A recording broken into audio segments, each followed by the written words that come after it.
guys, I'm Tony. And I'm Sarah. And today we're going to tell you some spooky stories. Spooky. Spooky. 17 spook, 19 you. So, yeah, we both believe in ghosts.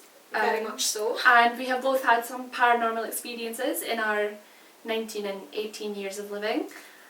So we're going to tell you those stories. We've tried to make it a little more atmospheric. You know, dark, but kind of. I don't know if it's working on the camera. We'll just have to wait and see. So yeah, I'm going to let Sarah go first, and I'm going to get out of frame because, in my opinion, she has the creepiest story, and yeah, it's something you could do too if you Please wanted don't. to. Don't. Please don't. This is not a tutorial. Please. Okay. Well, it kind of is, and it kind of isn't. Okay, I'm going to go now. I'll scoot into the middle. Right. Basically, what I did was like hide and seek alone. You shouldn't do this. It's really, really, really friggin' stupid. Like to do it. I mean, not the thing itself, anyway. Basically, what you do is you take a stuffed toy, like, you're right there, hen. You take a stuffed toy, preferably one that's like not humanoid, because that makes it worse. And you cut it open, you take the insides out. And then you fill it with rice. Like, the object is to like get the doll to get possessed. I don't know why I thought this was a good idea. I blame her, because she showed me a film. Hey! She showed me a film, and then I was like, oh, that's a thing. Anyway, I'm losing track of my story here. Basically, you're supposed to get this doll possessed. You put rice in it, and the spirit's meant to eat the rice to make it grow stronger or something. And you have to put something of yourself into the doll to make it even more powerful, like fingernails, hair.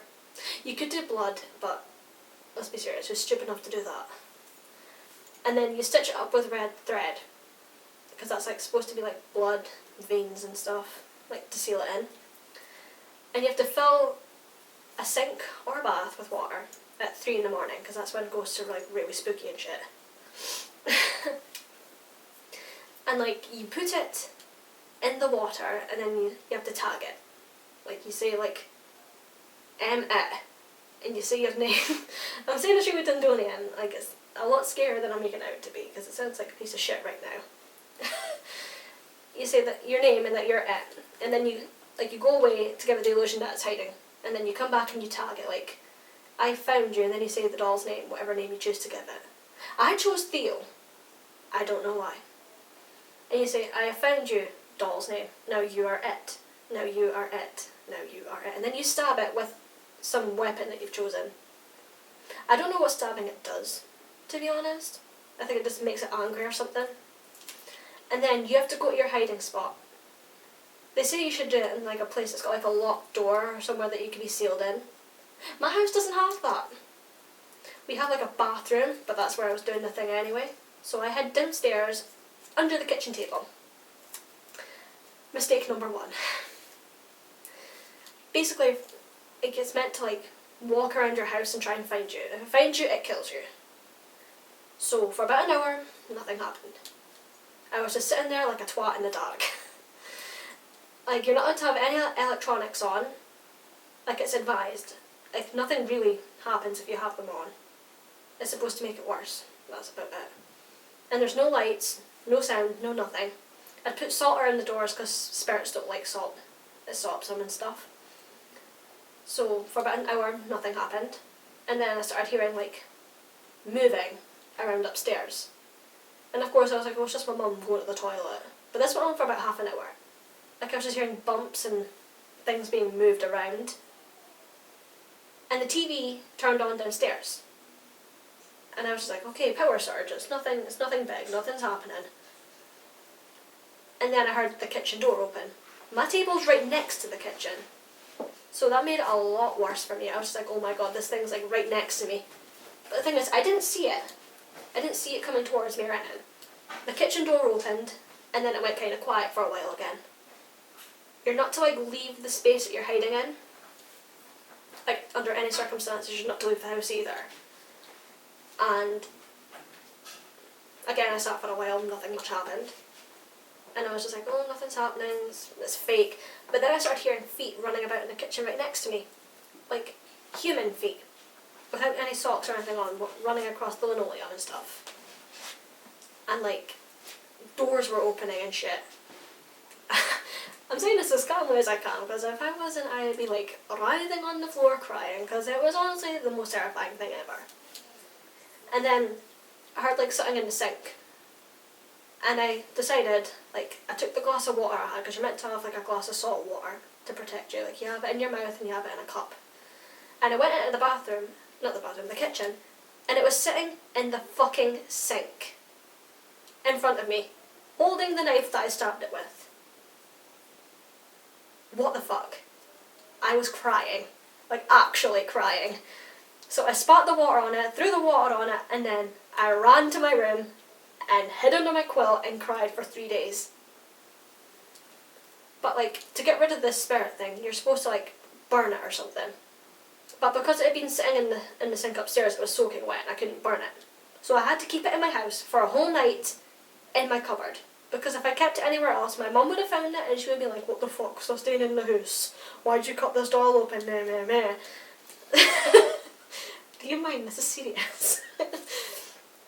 So I went to meet my friends at school the next day, and on the way home I was like, I need to like dispose of this. And they were all asking what it was, so I told them, I was like, you're really stupid for doing that. You've probably just like doomed yourself. And I tried to burn it, and by now it was like really dry. And it would not burn at all. I tried burning it with 3 separate lighters, and I used them all up trying to burn this thing, and it just would not burn. So I had to like put it somewhere, and I had to seal it in. So it's now sitting in a place I'm not going to mention, because people are going to go there like, oh, it's in there, I can take that. Oh. And it's still in there, as far as I know. But after that, I'm still hearing things around the house, and every time I hear something, I start panicking. So just delete it, please. I didn't enjoy that experience. Good story. I'm going to like. Thanks for the squeaky light. I'm going to scoot out the window. Hello. That, by the way, Sarah's story always gives me the absolute fear. Like when she told me she'd done that, I was like panicking for her. It's so scary. So yeah, my story is from when I lived in my old house. I used to have a house in Mill of Mains, which is a place in Dundee. And in my old house and in this house, I have a cupboard that is connected to the walls, if you know what I mean. So it's actually built into the house. And it's not a walk-in cupboard or anything, it's not really big. It's just open the door, there's a mirror on the door, and then it's just shaped like your average cupboard. So in Mullamains, this cupboard had old Dandy paper, which is a comic in Scotland and England, and at the top there was a hole that was cut, but it was sealed with bricks and concrete. And the bricks and the concrete weren't the same ones that were used for the house originally, so it was kind of ominous. There was something, I always thought there was something weird about that cupboard. But anyway, it was in my room when I was little, and we used to use it to put my toys in, some school coats and stuff. And when we first moved into that house, nothing really happened, you know. It was exciting when you're little, when you move into a new house. But eventually, I started hearing creaking noises from my cupboard, and it wasn't like creaking like floorboards or someone walking. It was like someone was above me, like in my roof, and it was super weird. And I used to like run to my mum because her room was right across, and I'd be like, "Mum, there's something in the roof." But obviously I was just a little girl, and my mum would just say it was the birds on the roof or something.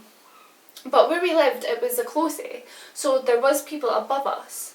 But there, obviously, in between closes, there's gaps of about this of concrete and whatnot, so you're not supposed to hear people. And my room wasn't above their living room or kitchen or anything, it would be where their lobby would be. So sometimes you might be able to hear them walking, so we just put it into that. So anyway, we stayed in that house for years, and there was always the creaking and banging, and sometimes I would close my cupboard and I'd wake up and it would be open.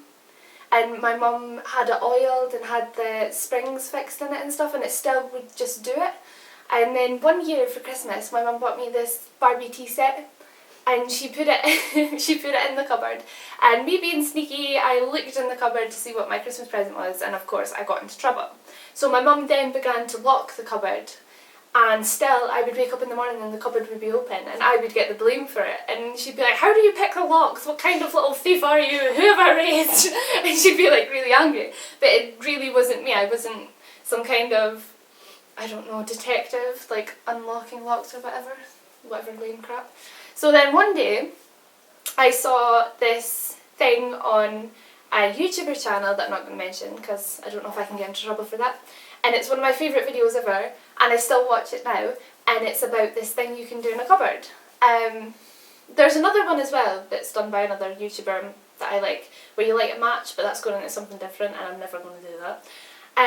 So I went into the cupboard, and I, sat in the cupboard, and I did whatever it was you had to do, and I was saying these things, and then all of a sudden, a little crumble fell on my nose, like a little stone, and I looked up and there was just banging on this brick that was above me in this little hole, and it was so hard that there was bits of concrete, bits of the old brick just falling on me, just little bits, not like they were falling apart. And I screamed the house down. I ran downstairs. It was like when you come out of my room, my mum's room was across there, and then there were steep stairs down to the lobby where the living room and the kitchen would be. I ran into the kitchen and I was screaming to my mum, and I was like, there's ghosts in this house, there's something in this house, we have to move.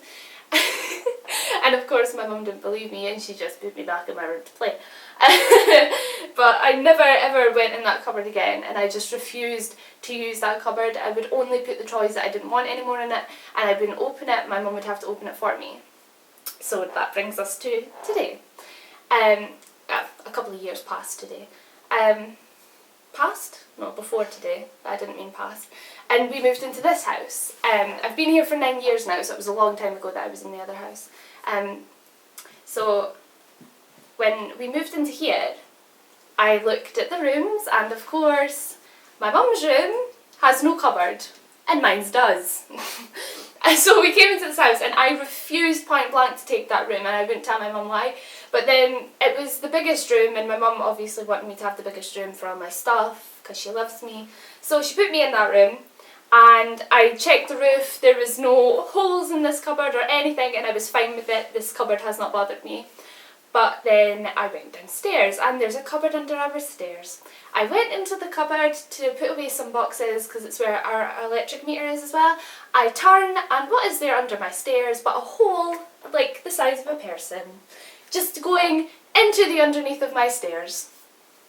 So I do not go under my stairs unless I'm checking the electric, and I hate it so much. That's 2 houses that I've lived in my life that have had ominous random holes that have been deliberately cut into the cupboards, and there's no reason for them. There's nothing under there but stairs and darkness.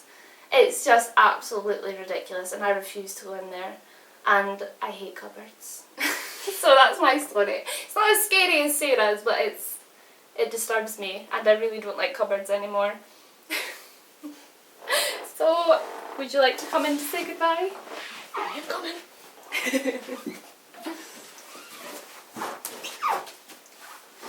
So yeah, that was our spooky stories. Spooky indeed. We might do another spooky video if you want us to, on some other rituals or videos that we've seen, or we might record ourselves doing something if we're stupid enough to do anything in the future.